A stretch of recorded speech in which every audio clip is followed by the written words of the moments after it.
ગાયોની સેવા થઈ શકે। એટલે અહીંયા બેઠેલા તમામ સમાજના લોકોને, ગામ લોકોને પણ મારી વિનંતી કે તમે બધાએ હળી મળી અને એક સારું એક રજીસ્ટ્રેશન કરાવી દો ગૌશાળાનું। 5, 7, 11, 21 જે તમારે કમિટીના સભ્યો રાખવા હોય રાખી, અને એ પણ એવો નિયમ રાખવાનો કે વાર્ષિક આટલા રૂપિયા આપે એ કમિટીનો સભ્ય બને। વાર્ષિક એક નક્કી કરી દેવાનું કે 11,5100 રૂપિયા આપશે એ કમિટીનો સભ્ય, એટલે એમાંથી પણ એક તમારી આવક ચાલુ થઈ જાય।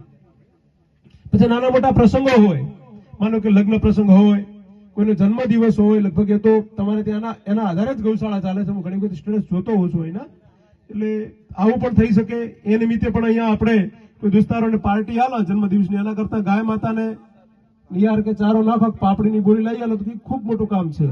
એટલે પછી એક આપણે ત્યાં પાછું એવું ફેશન ટ્રેન્ડ ચાલે છે, જન્મદિવસ હોય એટલે પાર્ટી, પાછું થરાદ દાવાનું, હોટલમાં જમવાનું, લઈને આવા 2-5 હજાર રૂપિયાનો ખર્ચો થાય, સરવાળે એમાંથી મળે શું? આપણને કશું જ ના મળે। અને એમાં 2-4 મિત્રો ના લઈ ગયા હોય, તમે સ્ટેટસ રાખ્યો એટલે તમારાથી રિહાય। તો એવું કરવા કરતા આ શ્રેષ્ઠ કામ આ છે, ગૌશાળામાં ગાય માતાની સેવા થાય અને દરેક વ્યક્તિ પોતાના જીવનની અંદર એક સંકલ્પ બનાવે કે મારા જીવનમાં જે પણ કઈ મારી કમાણી છે એમાંથી 1%, 2% જે તમારી યથાશક્તિ હોય એ પૈસા આપણે ગાયો માટે અહીંયા આપવા છે।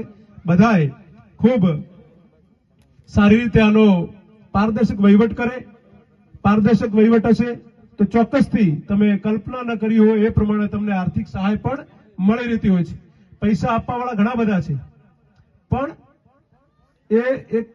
એનું કામ યોગ્ય થતું હોય એ લોકો જોઈને આપતા હોય છે। સેવા એની નિસ્વાર્થ ભાવે થતી હોય એવું બધું લોકો જોઈને આપતા હોય છે। અહીંયા 45 કરોડ રૂપિયા એમને નહીં આવ્યા હોય, પણ એમના પર ટ્રસ્ટ હશે, ભરોસો હશે બધાને, ત્યારે આપે। કોઈ